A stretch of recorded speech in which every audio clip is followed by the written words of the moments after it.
Hoy la tengo cortita la sección. Menos mal que has matizado, ¿eh? Sí. Menos mal porque se nos estaba yendo de las manos este programa. ¿sabes? No, Venga, va.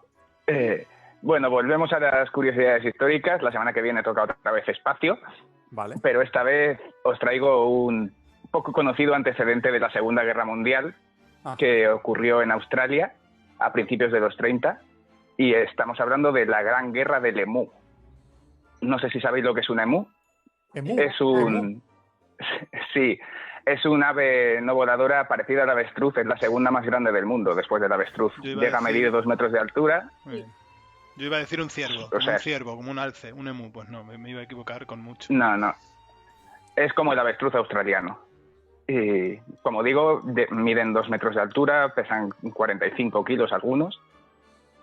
Y la cuestión es, al terminar la Primera Guerra Mundial, el gobierno australiano instaló a un montón de veteranos en ranchos en la periferia de las zonas pobladas, un poco como hacía el Imperio Romano con los legionarios cuando se retiraban. Les daban una parcelita y que viviesen de las rentas.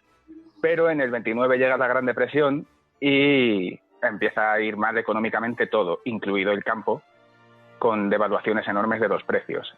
El gobierno les alentó a expandir sus tierras gratuitamente y les prometió subsidios, aunque nunca se los llegó a entregar. Y encima eso hizo que bajasen más los precios de los cereales. Así que los agricultores estaban muy, muy descontentos. Y los agricultores estaban muy bien vistos entonces porque eran todos veteranos de guerra. Llega el año 1932 con una cosecha mala. Había habido sequías. Y esas mismas sequías hicieron que más de 20.000 emús hambrientos llegasen hacia las zonas de cosecha y arrasasen con todo. O sea, cada emú de 2 metros, 20.000 son unas cuantas aves comiéndose tu cereal. Joder. Son plagas, ¿no? Encima al pasar destruían las cercas anticonejos, que en Australia los conejos son una plaga gravísima. Y claro, pasaron los conejos y empeoró todavía más la situación, porque estos se comen hasta las raíces. Como los agricultores eran antiguos soldados, fueron directamente a reunirse con el ministro de Defensa de Australia, que accedió a enviar al ejército contra los emúes. Era una maniobra que, además de contentar a los agricultores, era propagandística porque mandaron un equipo de prensa e intentaban ganarse la opinión pública haciendo ver que el gobierno tomaba medidas súper enérgicas para ayudar a los trabajadores. Y ya os adelanto que la guerra la ganaron los emús. Te puedes meter contra la naturaleza. Llega octubre del 32, llegan vehículos armados con ametralladoras Lewis y más de 10.000 cartuchos, pero empezó a llover y los emús se dispersaron, así que de primeras ya tuvieron que esperar un par de semanas hasta que pararon las lluvias a principios de noviembre. El primer día pillaron un grupo de 50 emúes, pero estaban fuera de rango de las armas, así que intentaron atraerlos hacia las ametralladoras, pero el ruido de las ametralladoras los espantó, hizo que se dispersasen y tras toda la jornada persiguiéndolos solo habían llegado a matar a 12 emúes. Un par de días después organizan mejor la emboscada, pretendían hacer como los hombres prehistóricos, espantarlos hacia un cerco y ahí acribillarlos. Y esperaron hasta que se acercó un grupo de 1.000 emúes. Pero nada más empezar a disparar, la ametralladora se encasquilla, todo esto ante la prensa, que ya empezaba a hacer mofa, y para cuando pudieron arreglar la ametralladora, otra vez se había dispersado la manada de emús. Siguieron así varios días con esas tácticas, casi sin víctimas por parte de los emúes. Se notaba que eran antiguos militares con experiencia, ¿no? No, es que aquí había mandado al ejército. Los antiguos militares, aunque tuviesen la formación, no tenían permiso para portar armas y vehículos militares. Así que mandaron de verdad al ejército. Y entonces, después de varios días con esas tácticas que no daban ningún fruto, decidieron probar otros trucos y montaron una de las ametralladoras en un camión para ir persiguiendo a las manadas de emúes mientras escapaban. Pero campo a través el camión corría menos que ellos y encima con todo el meneo el artillero no hacía blanco fácilmente. Así que después de más de 2.500 disparos no habían abatido ni siquiera 50 emúes. Estamos hablando de que el problema era más de 20.000. O sea, los números son insignificantes para solucionar la plaga. En el informe oficial, encima, que envió el mayor asignado, se informó orgullosamente que no había bajas en el bando humano. Es que es realista. 0 kills, ¿no? 0 kills. Sí. O sea, lo trataban totalmente como una guerra literal contra el ejército invasor.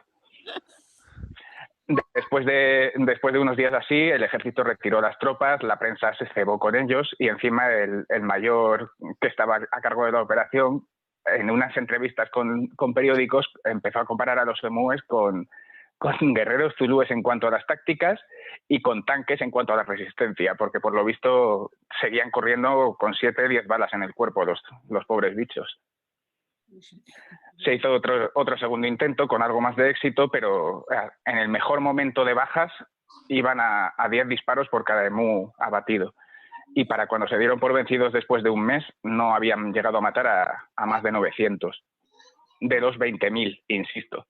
¿Y a nadie se le ocurrió en todo ese tiempo pensar en alternativas a abatirlos? Claro, sí. Sí, precisamente. Ahí terminó la operación militar con un montón de dinero gastado, una barbaridad de munición y menos de 1.000 bajas de los emúes. Y porque la cosa es que era para la prensa esto era para quedar como unos campeones y hicieron el ridículo completamente. Porque según retiraron a los militares, aunque los años siguientes los campesinos seguían solicitando que estuviese el ejército porque era lo que les molaba a ellos. Pero una vez les daba la impresión de que iban a ser más eficaces que las tácticas tradicionales para acabar con las plagas, que fue lo que se usó al final. O sea, el gobierno puso precio, puso una recompensa por cada emú abatido y los cazadores particulares se hicieron cargo. En los siguientes 20 años siempre sale Son los mal. profesionales. Hombre, confiar en el ejército para hacer algo que no sea matar a otros ejércitos no es muy práctico, ¿sabes? Sacarlos de su función. Y la cosa es que efectivamente... hay que decir que el ejército tiene otras funciones humanitarias, hombre. Por favor, Sí, no. pero no controlar plagas de aves gigantes. No les han entrenado para ello, no les han entrenado para combatir contra ellos. Un cazador sí, y precisamente la prueba es esa. O sea, después de varios meses y un montón de municiones, habían matado a menos de 1.000, y en los siguientes 20 años los cazadores particulares, solo por las recompensas individuales, acabaron con 300.000 emúes. Se redujo la población al 50% en Australia, que por suerte desde entonces se ha recuperado y ahora mismo no está amenazada la especie. Pero vamos, un señor con una escopeta escondiéndose detrás de un arbusto va a matar más emúes que un camión ruidoso ametrallándoles con... Es que es esperpéntica la idea, es de Berlanga. Es que es muy berlangástica, es que sí, Sí. Es muy fuerte, tío. Oye, un segundo, Alo. Ahora que hemos hablado de Berlanga, Iván, ¿hay algo reprochable en Berlanga? Pues no le conozco lo suficiente como para opinar, pero vamos. Vale, ya está, no. Para hacer el tic o el check, ¿sabes? Sigue. No, pero al final, yo lo que te diría es que me quedo con su obra, y si su obra es buena... Berlanga tendría que ser muy grave lo que hizo para que no te guste su obra. Yo nunca he oído nada malo, la verdad, creo que está limpio. No me apetece mucho indagar por si acaso, pero...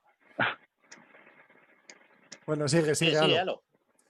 No, con esto he terminado, la verdad. Solo era la reflexión esa final de que los particulares lo pudieron hacer mucho mejor que los profesionales. Oye, pues joder, en realidad esto es maravilloso, ¿no? Sí. Bueno, y entonces, ¿y por qué esto enlaza con la Primera Guerra Mundial, decías? No, porque es directamente anterior, con la Segunda Guerra Mundial. O sea, estos eran soldados de la Primera Guerra Mundial, retirados, y fue una campaña bélica pocos años antes de la Segunda Guerra Mundial, con los mismos soldados que luego fueron a combatir a los nazis y a los japoneses. Es lo que te iba a decir, porque el ejército australiano... En Australia. Sí. ¿En Australia afectó mucho la Segunda Guerra Mundial? Todos los de la Commonwealth tenían que mandar tropas porque son vasallos de la reina de Inglaterra. Afectó fuera de Australia, ¿no? Claro, o sea, digamos, al terreno australiano no le afectó mucho. Sí, a eso me refería. En Australia, tierra creo que no, pero seguramente alguna de las islas que le pertenecen sí que fueron invadidas. Pero vamos, Australia y Nueva Zelanda y Canadá perdieron un montón de gente en la Segunda Guerra Mundial que mandaban para defender Inglaterra. Sí. No, eso sí que lo sabía, ¿no? Y entonces, este ejército con tan buenas dotes para cargarse a aves gigantes participaron después, posteriormente, en la Segunda Guerra Mundial, ¿no? Sí, espero que mataran más nazis que emues. Hombre, bueno, los nazis igual no se movían fama, tanto. Pues yo creo tiene fama el ejército australiano de haber sido muy, muy eficiente en la Segunda Guerra Mundial, haber dado mucho. También se Se podrían haber llevado a los emúes, tío, a la Segunda Guerra Mundial para despistarlos. Sueltan por allí los 20.000 emúes, ¿no? Habrían conquistado Europa bastante más rápido. Es una historia muy Jumanji, desde luego. ¿no? Sí. Qué grande, Alo, qué grande, siempre es muy grande. Bueno, y debo decir que, esta semana debo decir que te ha ganado Gun en la lista de reproducción más escuchada de la semana. Esta semana ha sido la de Trending Top Gun, la de Gundula von Lichtenkraut, y la segunda ha sido Explícalo otra vez.